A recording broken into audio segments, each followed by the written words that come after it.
ఒక middle class వ్యక్తిని ఎక్కువగా భయపెట్టేది ఏంటో తెలుసా? నెలాఖరున ఖాళీ పర్స్.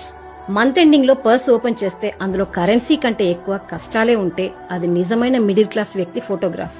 శాలరీ వచ్చిన రోజు హ్యాపీగా ఉంటారు. మొదటి వారంలోనే rent, current bill, EMI, school fees అన్ని క్లియర్ చేస్తారు. తరువాత గ్రోసరీస్, మెడిసిన్, పెట్రోల్ కోసం ఇంకొంచెం ఖర్చు అవుతుంది.